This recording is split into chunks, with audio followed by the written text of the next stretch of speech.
Yor's co-workers were envious of her. They were told that one of the guests had a baby, so whoever was chosen had to have a kid. Although they knew that Yor was there for work, they thought it was as good as a vacation. The employees were satisfied with the ship's services, especially the food they served. However, Mr. Gray was so nervous that he couldn't taste anything. Yor was also worried, so Director McMahon calmed her down, saying that since her family were third-class passengers, they would not have access to the fancy restaurant where they were eating, so she could concentrate on her job. After their meal, Mr. Gray and Director McMahon continued to explore the ships with the employees, while Yor accompanied Alka back to her room. Yor didn't find any signs that their room was infiltrated, so Alka felt relieved. However, Yor asked her not to let her guard down, as the enemies could strike once they rendezvoused with the other ship since it would be easier for them to escape. Alka apologized, and she thought she needed to get a grip to keep her son safe, but Yor told her that once they reached their destination, they would be safe,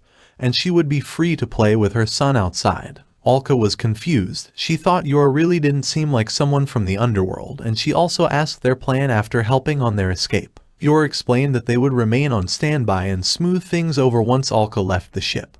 But Alka meant to ask if Yor wouldn't spend some time with her family. Yor was unsure about it, but Alka hoped that Yor could also enjoy herself with her family without interruptions. At the same time, Anya was devouring the food from the restaurant, starving after playing a lot around the ship. She thought it had been a while since they had dinner with Yor. Lloyd agreed, saying that it was a bit lonely, so Anya said that her papa was lonesome. Lloyd denied it, and he told Anya to finish her meal so they could return to their room. At the same time, Mr. Gray's group had just finished drinking and was on their way back to their room. However, the director noticed that an assassin was keeping an eye on them, so he pretended that he left something to buy himself some time to deal with the assassin. The assassin wasn't suspicious of him, so he kept on following Mr. Gray's group, but while he was hiding, the director appeared behind him and disarmed him. After having his limbs broken, the assassin revealed that numerous assassins were working for Leonardo Harpoon to assassinate Alka, and although they were not working together, someone sold the intel that Alka was Shady Gray from room 8053. The assassin thought that he had the right person,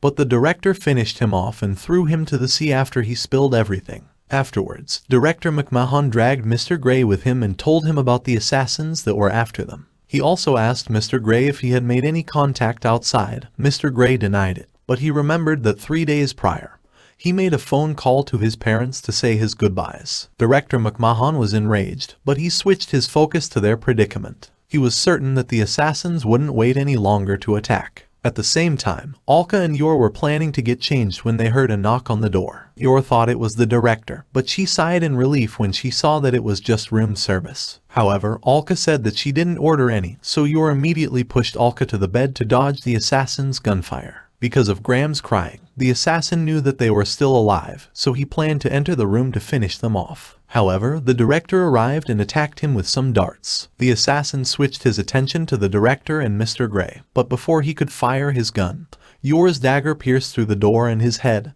pinning him on the wall. The director and Mr. Gray were amazed, but they immediately prepared to dispose of the assassin's body. The director explained that their information had been leaked and assassins were after them. Then he asked Yor to guide Alka to another safe room while he took care of the mess and the assassin's body. After losing contact with the assassin who was killed by Yor, the informant assassin confirmed that Shady Gray in room 8053 was really their target. He also explained to the assassin leader that there were at least 3 people in Alka's group, and they were on the move to change rooms. The assassin leader thought that since Alka has a bodyguard from the garden, their job wouldn't be easy, so he suggested to the other assassins that they work together and split the rewards evenly. Someone suggested that they just kill every woman and child on the ship. However, the assassin leader immediately stabbed him before throwing him out of the ship. He explained that many of the family's patrons were aboard the ship, so they need to avoid causing a commotion if they want to get paid. Then he asked the informant assassin to continue reporting to him,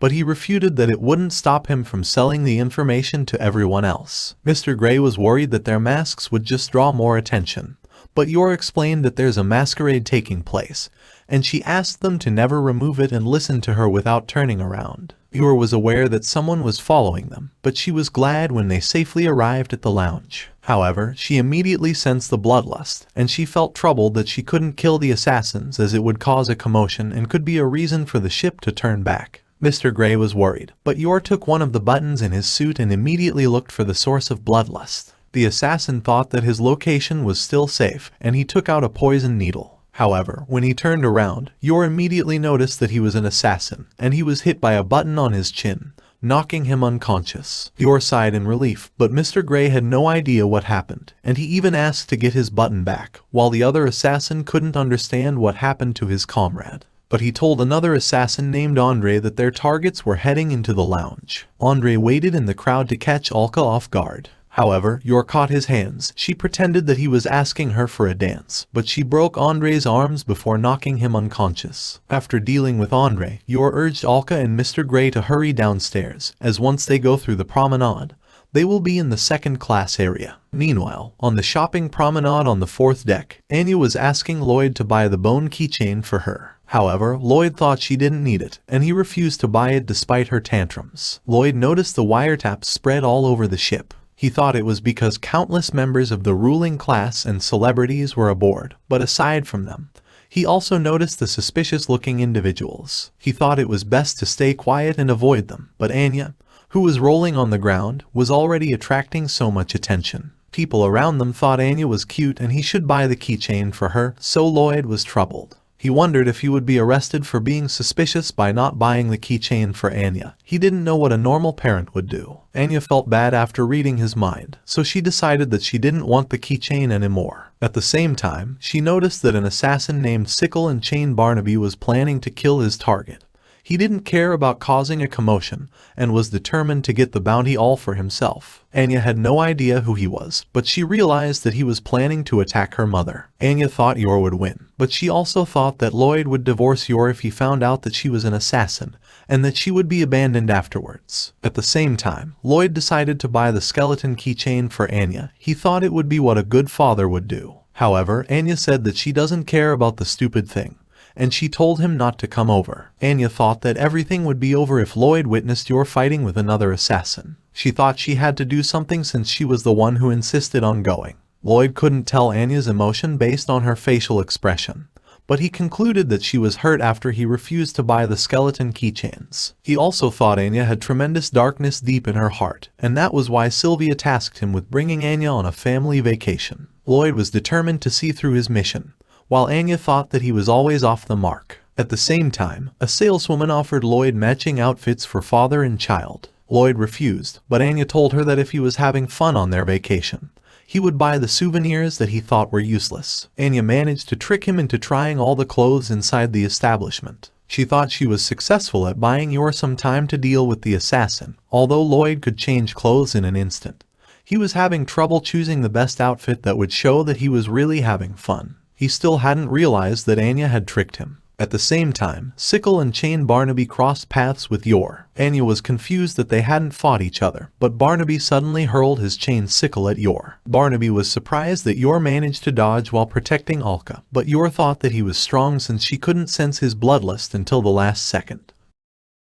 Thank you all for watching. Don't forget to drop a like if you enjoy this video, and please subscribe so you won't miss the next part. And just comment down any anime you want to see in this channel.